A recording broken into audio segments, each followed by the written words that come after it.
Praise the lord. ಎಲ್ರಿಗೂ ಹೊಸ ವರ್ಷದ ಹಾರ್ದಿಕ ಶುಭಾಶಯಗಳು. ನಾನು ರತನ್ ಕುಮಾರ್. ಸ್ನೇಹಿತರೆ, 2020 ಕಳೆದು 2021ರಲ್ಲಿ ನಾವು ನಡೀತಾ ಇದ್ದೀವಿ. ಈ ದಿನದಲ್ಲಿ ಯೇಸು ಕ್ರಿಸ್ತನ ನಾಮದಲ್ಲಿ ನಿಮ್ಮನ್ನೆಲ್ಲರನ್ನು ನಾನು ಈ ವಾಕ್ಯ ಭಾಗಕ್ಕಾಗಿ ಸ್ವಾಗತಿಸುವಂತವನಾಗಿದ್ದೇನೆ. ಈ ವಾಕ್ಯ ಭಾಗಕ್ಕಾಗಿ ನಾವು ಪ್ರಾರ್ಥನೆ ಮಾಡಿಕೊಳ್ಳೋಣ. ಸರ್ವಶಕ್ತನಾಗಿರುವಂಥ ತಂದೆಯಾದ ದೇವರೇ, ಕೊಟ್ಟಂಥ ಸಮಯಕ್ಕಾಗಿ ಸ್ತೋತ್ರ. ದೇವರು, ನೀವು ನಡೆಸದೇ ಇದ್ದರೆ ನಾವು ನಡೆಯೋದು ಅಸಾಧ್ಯ. ಕರ್ತನೆ, ನಮ್ಮ ಜೀವಿತವನ್ನು, ನಮ್ಮ ಬಾಳನ್ನು ದೇವರೇ, ನಮ್ಮ ಎಲ್ಲ ಆಲೋಚನೆಗಳಲ್ಲಿಯೂ ಎಲ್ಲದರ ಮಧ್ಯದಲ್ಲಿಯೂ ನೀನಿದ್ದು ನಡೆಸೆಂಬುದಾಗಿ ನಾವು ಪ್ರಾರ್ಥಿಸ್ತೇವೆ. ಕರ್ತನೆ, ಈ ವಾಕ್ಯ ಭಾಗವನ್ನು ಕೇಳುವಂಥ ಪ್ರತಿಯೊಬ್ಬೊಬ್ಬರನ್ನ ನೀನು ಆಶೀರ್ವದಿಸು.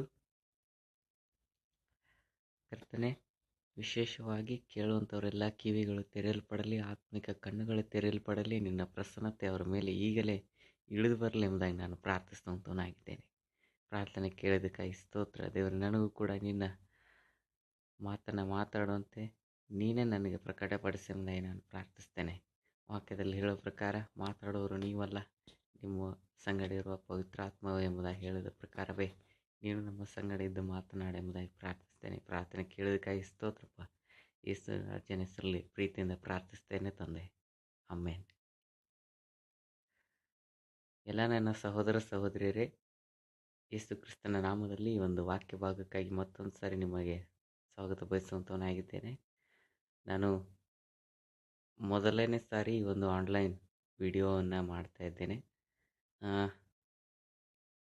ಈ ವಿಡಿಯೋನಲ್ಲಿ ನಾನು ನಿಮಗೆ ಕಾಣಿಸೋದಿಲ್ಲ, ಆದರೆ ನನ್ನ ಮಾತುಗಳು ಮಾತ್ರ ನಿಮಗೆ ಕೇಳಿಸುತ್ತೆ. ಮೇಲೆ ವಾಕ್ಯ ಭಾಗ ಮಾತ್ರ ನಿಮಗೆ ಕಾಣಿಸುತ್ತೆ, ವಾಕ್ಯ ಅಷ್ಟೇ.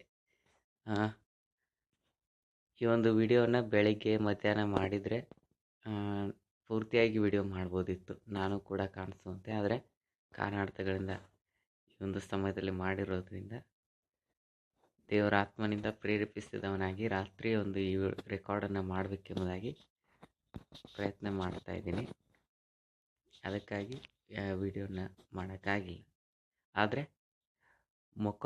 ನನ್ನ ಮುಖ ಕಾಣಿಸೋದಕ್ಕಿಂತ ನಿಮಗೆ ದೇವರ ಮುಖ ಕಾಣಿಸಬೇಕು, ಅದು ಬಹಳ ಉತ್ತಮ. ದೇವರ ವಾಕ್ಯ ನಿಮಗೆ ದಾರಿ ತೋರಿಸಲಿ. ವಾಕ್ಯ ಭಾಗಕ್ಕೆ ಹೋಗುವಾಗ ನಾವು ಎಷ್ಟೋ ಸತಿ ಅಂದ್ಕೊಳ್ತೇವೆ, ಹೊಸ ವರ್ಷ ಬರ್ತಾ ಇದೆ, ಈ ವರ್ಷ ಕಳೀತಾ ಇದೆ, ಇನ್ನು ಕೆಲವು ದಿನಗಳಲ್ಲಿ ಹೊಸ ವರ್ಷದಲ್ಲಿ ಕಾಲು ಇಡ್ಲಿಕ್ಕಿದ್ದೀವಿ.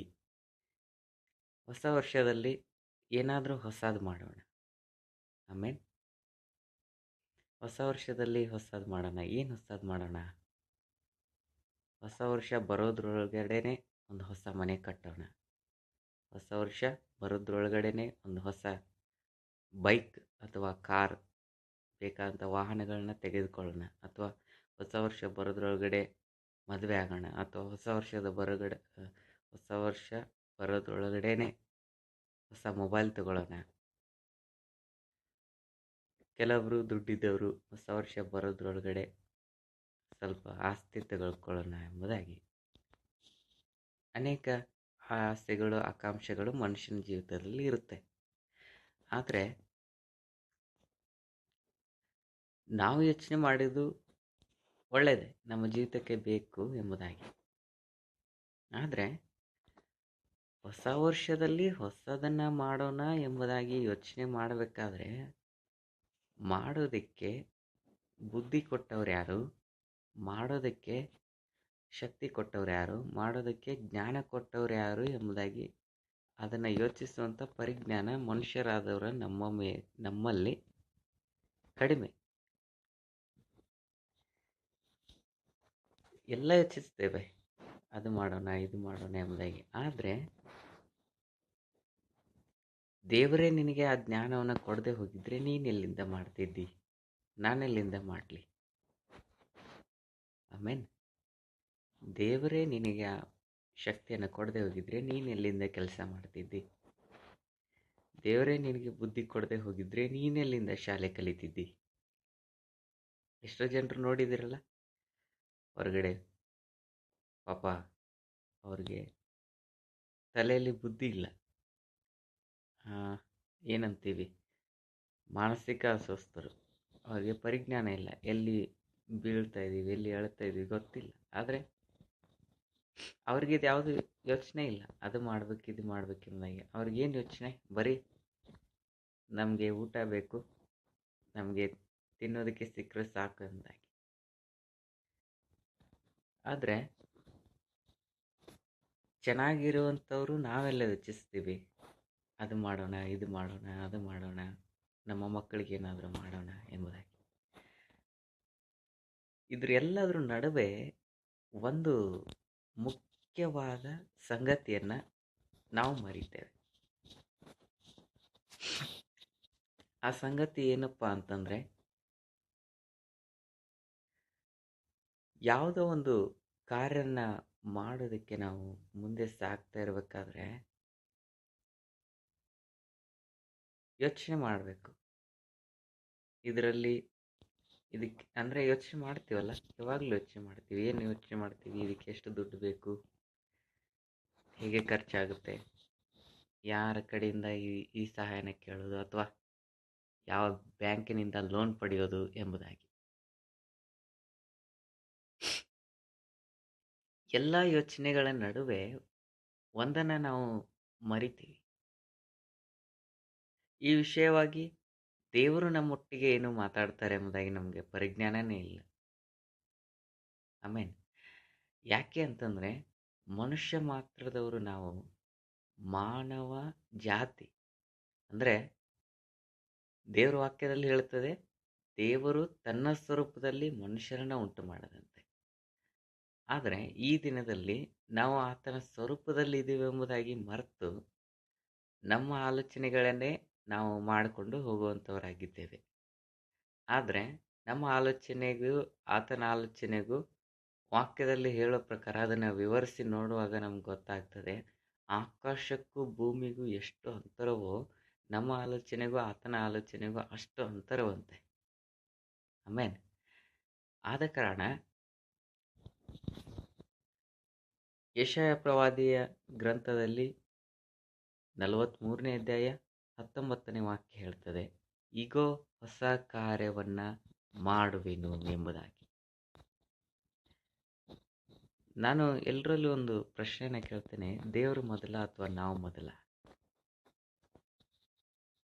ದೇವರೇ ಮೊದಲು ಎಂಬುದಾಗಿ ನಿಮ್ಮ ಉತ್ತರ.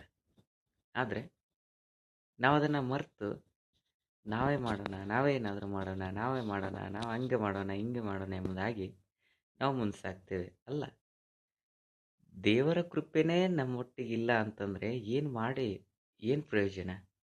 ವಾಕ್ಯದಲ್ಲಿ ಹೇಳ್ತದೆ, ಯೆಹೋವನ ಮನೆ ಕಟ್ಟದಿದ್ದರೆ ಕಷ್ಟಪಡುವುದು ವ್ಯರ್ಥ. ಕಟ್ಟೋನು ಕಷ್ಟಪಡುವುದು ವ್ಯರ್ಥ ಎಂಬುದಾಗಿ ಹೇಳ್ಬೋದು. ಹಿಂಗೆ ಕಷ್ಟಪಡೋನು ವ್ಯರ್ಥ ಎಂಬುದಾಗಿ ಹೇಳ್ತದೆ ಅಂದ್ಕೊಳ್ತೀನಿ. ಆದರೆ ನಾವು ಅದನ್ನೆಲ್ಲ ಬಿಡ್ತೀವಿ, ನಾನೇ ಏನಾದರೂ ಮಾಡಬೇಕು ಎಂಬುದಾಗಿ. ವಾಕ್ಯದಲ್ಲಿ ಈಗೋ ಹೊಸ ಕಾರ್ಯವನ್ನು ಮಾಡ್ತೇನೆ. ಹೊಸ ಕಾರ್ಯ ಅಂತಂದರೆ ನಾವು ಹೊಸ ಕಾರ್ಯವನ್ನು ಮಾಡ್ತೇನೆ ಎಂಬುದಾಗಿ ವಾಕ್ಯವನ್ನು ನಾವು ಓದುವಾಗ, ದೇವರು ನಮ್ಮ ಜೀವಿತದಲ್ಲಿ ಏನೋ ಒಂದು ಹೊಸ ಆಶೀರ್ವಾದವನ್ನು ತರ್ತಾ ಇದ್ದಾರೆ. ಹೌದು, ದೇವರು ನಮ್ಮ ಜೀವಿತದಲ್ಲಿ ಏನೋ ಒಂದು ಹೊಸದನ್ನು ಕೊಡ್ತಾ ಇದ್ದಾರೆ. ಹೌದು, ಕೊಡ್ತಾರೆ. ದೇವರು ನಮ್ಮ ಜೀವಿತದಲ್ಲಿ ಏನೋ ಒಂದು ಹೊಸದನ್ನು ಬರ ಮಾಡ್ತಾ ಇದ್ದಾರೆ. ಹೌದು, ಬರ ಮಾಡ್ತಾರೆ. ಯಾರಿಲ್ಲ ಅಂದಿದ್ದು? ನಿಜವಾಗ್ಲೂ ಖಂಡಿತವಾಗಿಯೂ ಬರ ಮಾಡ್ತಾರೆ. ಫಸ್ಟ್ ಆಫ್ ಆಲ್ ದೇವ್ರು ಹೇಳೋದು, ಈಗೋ ಹೊಸ ಕಾರ್ಯವನ್ನು ಮಾಡುವೆನು. ಈಗೋ ಹೊಸ ಕಾರ್ಯವನ್ನು ಮಾಡುವೆನು. ನಾನು ಮೇಲಿಂದ ಮೇಲೆ ಇದನ್ನು ಹೇಳ್ತಾ ಇದ್ದೀನಿ, ದಯವಿಟ್ಟು ತಪ್ಪು ತಿಳ್ಕೊಬೇಡಿ ಯಾರು. ಈಗೋ ಹೊಸ ಕಾರ್ಯವನ್ನು ಮಾಡುವೆನು. ಹೇಗೆ ಮಾಡುವೆನು? ಎಲ್ಲಿ ಮಾಡುವೆನು? ಮೊದಲು ನಿನ್ನ ಜೀವಿತದಲ್ಲಿ ದೇವರು ಹೊಸ ಕಾರ್ಯವನ್ನು ಮಾಡ್ತಾರೆ. ಅಂದರೆ ಹಳೆಯ ಜೀವಿತ ಇದ್ದಂಥ ನಿನ್ನ ಜೀವಿತವನ್ನು ಹೊಸ ಜೀವಿತಕ್ಕೆ ತೆಗೆದುಕೊಂಡು ಬರುವಂಥದ್ದು ಹೊಸ ಕಾರ್ಯ. ಹಳೆ ಪಾಪದಲ್ಲಿದ್ದಂಥ ನಿನ್ನನ್ನು ಅದರಿಂದ ಬಿಡಿಸಿ ಹೊಸ ಜೀವಿತ, ಆತ್ಮಿಕ ಜೀವಿತವನ್ನು ಜೀವಿಸುವುದಕ್ಕೆ ಹೊಸ ಒಂದು ಮಾರ್ಗದಲ್ಲಿ ತೆಗೆದುಕೊಂಡು ಬರುವಂಥದ್ದು ದೇವರ ಕಾರ್ಯ. ಹಳೆ ಜೀವಿತದಲ್ಲಿ ಜೀವಿಸ್ತಿರುವಂಥ ನಿನ್ನ ಕುಟುಂಬವನ್ನು ಹೊಸ ಮಾರ್ಗದಲ್ಲಿ ನಡೆಸುವಂಥ, ಹೊಸ ಜೀವಿತ ಕಡೆ ನಡೆಸುವಂಥ ಆಲೋಚನೆ ದೇವರ ವಾಕ್ಯದಾಗಿರುತ್ತದೆ.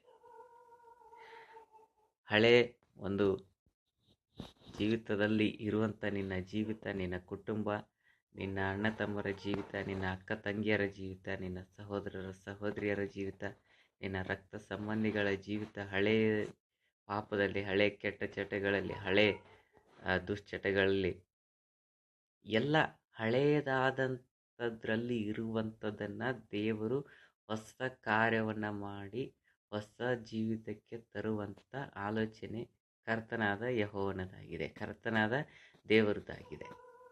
ಆದರೆ ನಾವು ಅಂದ್ಕೊಳ್ತೀವಿ ಹೊಸ ಕಾರ್ಯವನ್ನು ಮಾಡ್ತೇನೆ ಎಂಬುದಾಗಿ ಹೇಳುವಾಗ ಆಶೀರ್ವಾದಗಳನ್ನ ಮಾಡ್ತಾನೆ ಎಂಬುದಾಗಿ. ಹೌದು, ಆಶೀರ್ವಾದಗಳನ್ನ ಮಾಡ್ತಾರೆ, ಯಾರಿಲ್ಲ ಅಂದಿದ್ದು. ಆದರೆ ಮೊದಲು ದೇವರು ತಿದ್ದುವಿಕೆ, ದೇವರ ಹೊಸ ಕಾರ್ಯ ಅಂದರೆ ಮೊದಲು ತಿದ್ದುವಿಕೆ. ನಾವು ಸರಿಯಾಗಿ ದೇವರ ವಾಕ್ಯಕ್ಕೆ ವಿಧೇಯರಾಗಿ ನಡ್ಕೊಂಡ್ರೆ ಆಶೀರ್ವಾದಗಳು ತಾನಾಗೆ ನಮ್ಮನ್ನು ಹಿಂಬಾಲಿಸ್ತದೆ. ವಾಕ್ಯದಲ್ಲಿ ಹೇಳೋ ಪ್ರಕಾರ ದೇವರ ರಾಜ್ಯಕ್ಕಾಗಿ ನೀತಿಗಾಗಿ ಮೊದಲು ನೀವು ತೌಕ ಪಡಿರಿ, ಆಗ ಎಲ್ಲವೂ ನಿಮಗೆ ದೊರಕುವುದೆಂಬುದಾಗಿ. ಪ್ರಿಯರೇ, ಇಷ್ಟೇ, ಯಾರು ಕೂಡ ತಪ್ಪು ಮಾರ್ಗವನ್ನು ಹಿಡಿಬೇಡ್ರಿ, ಯಾರು ಕೂಡ ವಾಕ್ಯವನ್ನು ತಪ್ಪಾಗಿ ಯೋಚನೆ ಮಾಡಬೇಡಿ. ಯಾಕೆಂತಂದರೆ ಮೊದಲು ನಮ್ಮ ಜೀವಿತದಲ್ಲಿ ಹೊಸ ವರ್ಷದಲ್ಲಿ ನಾವು ತಿದ್ದುಕೊಳ್ಬೇಕು. ಉದಾಹರಣೆಯಾಗಿ 2020 ಇದ್ದೀವ, 2021 ನಾನು ಏನು ಮಾಡಬೇಕು ದೇವರಿಗಾಗಿ ಎಂಬುದಾಗಿ ಯೋಚನೆ ಮಾಡುವಂಥವ್ರು ನಾವಾಗಿರಬೇಕು. ಆಮೇಲೆ ದೇವರು ನಮ್ಮ ಜೀವಿತದಲ್ಲಿ ಎಲ್ಲ ಆಶೀರ್ವಾದಗಳನ್ನ, ಎಲ್ಲ ಸುವರಗಳನ್ನ ದೇವರು ಸುರಿಸಿ ಹೊಸ ಕಾರ್ಯವನ್ನು ನಮ್ಮ ಜೀವಿತದಲ್ಲಿ ಮಾಡ್ತಾರೆ. ಇದೇ ಇವತ್ತಿನ ವಾಕ್ಯ ಭಾಗ. ಮಧ್ಯದಲ್ಲಿ ನಾನು ವಾಕ್ಯವನ್ನು ಮಾತಾಡುವಾಗ ಸ್ವಲ್ಪ ಅಸ್ತವ್ಯಸ್ತ ಆಗಿದ್ರು ಕ್ಷಮೆ ಇರಲಿ. ಯಾಕೆಂತಂದರೆ ನನಗೆ ಸ್ವಲ್ಪ ಅನಾರೋಗ್ಯ ಇದ್ದಿದ್ರೆ ನಿಮಿತ್ತವಾಗಿ. ದೇವರ ನಾಮಕ್ಕೆ ಸ್ತೋತ್ರ. ದೇವರ ಈ ಒಂದು ಪ್ರಸನ್ನತೆಯಲ್ಲಿ ಮುನ್ನಡೆಯೋದ್ರಿಂದ ದೇವರ ಆತ್ಮನ ಪ್ರೇರೇಪಣೆಯಿಂದ ಈ ಒಂದು ರೆಕಾರ್ಡನ್ನು ಮಾಡಬೇಕಾಯಿತು. ನೀವೆಲ್ಲರೂ ನನ್ನ ಆರೋಗ್ಯಕ್ಕಾಗಿ ಪ್ರಾರ್ಥನೆ ಮಾಡಿರಿ. ಇಷ್ಟೇ, ಹೊಸ ಕಾರ್ಯವನ್ನು ದೇವರು ಮಾಡ್ತೇನೆ ಎಂಬುದಾಗಿ ಹೇಳಿದ್ದಾರೆ. ಆ ಹೊಸ ಕಾರ್ಯವನ್ನು ಮಾಡಬೇಕಂದ್ರೆ ನಾವು ಏನು ಮಾಡಬೇಕು? ಮೊದಲು ಹೊಸ ಕಾರ್ಯವನ್ನು ಮಾಡಬೇಕಂತಂದರೆ ನಾವು ಹಳೆ ಜೀವಿತವನ್ನು ಬಿಟ್ಟು ಹೊಸ ಜೀವಿತವನ್ನು ಜೀವಿಸೋದಕ್ಕೆ ಮನಸ್ಸು ಮಾಡಬೇಕು. ಹೊಸ ಕಾರ್ಯವನ್ನು ಮಾಡಬೇಕಂತಂದರೆ ನಾವು, ನಮ್ಮ ಕುಟುಂಬ ಹಳೆಯ ಜೀವಿತದಲ್ಲಿದೆ, ಅದನ್ನು ಹೊಸ ಜೀವಿತಕ್ಕೆ ತರುವಂಥ ಪ್ರಾರ್ಥನೆ ನಮ್ಮದಾಗಿರಬೇಕು. ಮುಖ್ಯವಾಗಿ ದೇವರು ನಮ್ಮ ಜೀವಿತದಲ್ಲಿ ಹೊಸ ಕಾರ್ಯ ಮಾಡಬೇಕು ಅಂತಂದರೆ ನಾವು ದೇವರಲ್ಲಿ ಬಲವಾದ ನಂಬಿಕೆ ಉಳ್ಳವರಾಗಿರಬೇಕು. ನಾವು ಯೇಸು ಸ್ವಾಮಿಯ ಸಂಗಡ ಆತನ ಮಕ್ಕಳ ರೀತಿಯಾಗಿ ನಾವು ನಡೆದುಕೊಳ್ಳುವಂಥವರಾಗಿರಬೇಕೆಂಬುದಾಗಿ ನಾನು ಹೇಳಲು ಬಯಸ್ತೇನೆ.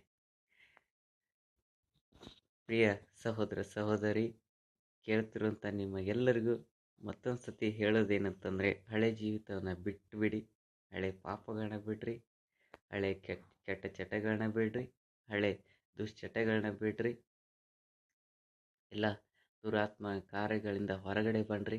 ದೇವರು ನಿಮ್ಮನ್ನು ಆಶೀರ್ವದಿಸಿ ನಿಮಗೆ ಹೊಸ ಕಾರ್ಯವನ್ನು ನಿಮ್ಮ ಜೀವಿತದಲ್ಲಿ ಮಾಡ್ತಾರೆ. ಏಕೆಂತಂದರೆ ನಾವು ಹಳೆ ಜೀವಿತದಲ್ಲಿ ಇದ್ದುಕೊಂಡು ನಾವು ಹೊಸ ಜೀವಿತ, ದೇವರೇ ಹೊಸ ಕಾರ್ಯ ಮಾಡು, ಹೊಸ ಕಾರ್ಯ ಮಾಡು ಎಂಬುದಾಗಿ ಹೇಳಿದ್ರು ಕೂಡ ದೇವರು ನಮ್ಮ ಕಡೆ ಕಿವಿಗೊಡೋದಿಲ್ಲ. ಯಾಕೆಂತಂದರೆ ನೀನು ಮೊದಲು ಆ ಜೀವಿತದಿಂದ ಹೊರಗಡೆ ಬಾ, ನಾನು ಹೊಸ ಕಾರ್ಯ ಮಾಡ್ತೀನಿ ಎಂಬುದಾಗಿ ದೇವರು ಹೇಳ್ತಾ ಇದ್ದಾರೆ. ಅದಕ್ಕಾಗಿ ದೇವರು ನಿಮ್ಮ ಜೀವಿತದಲ್ಲಿ ಹೊಸ ಕಾರ್ಯಗಳನ್ನು ಮಾಡಲಿ. ಈ ಹೊಸ ವರ್ಷದಲ್ಲಿ ದೇವರು ನಿಮ್ಮನ್ನು ತಿದ್ದಲಿ, ದೇವರು ನಿಮ್ಮನ್ನು ಬಲಪಡಿಸಲಿ, ದೇವರು ನಿಮ್ಮ ಜೊತೆಗೆ ಆತನ ಪ್ರಸನ್ನತೆಯೊಂದಿಗೆ ನಡೆಸಲಿ ಎಂಬುದಾಗಿ ನಾನು ಹಾರೈಸುತ್ತಾ, ಕೇಳಿರೋಂಥ ನಿಮಗೆಲ್ಲರಿಗೂ ಮತ್ತೊಂದು ಸತಿ ಯೇಸು ಕ್ರಿಸ್ತನ ನಾಮದಲ್ಲಿ ವಂದನೆ ಸಲ್ಲಿಸಿ ಈ ವಾಕ್ಯ ಭಾಗವನ್ನು ಇಲ್ಲಿಗೆ ನಾನು ಮುಕ್ತಾಯಗೊಳಿಸ್ತಾ ಇದ್ದೀನಿ. God bless you.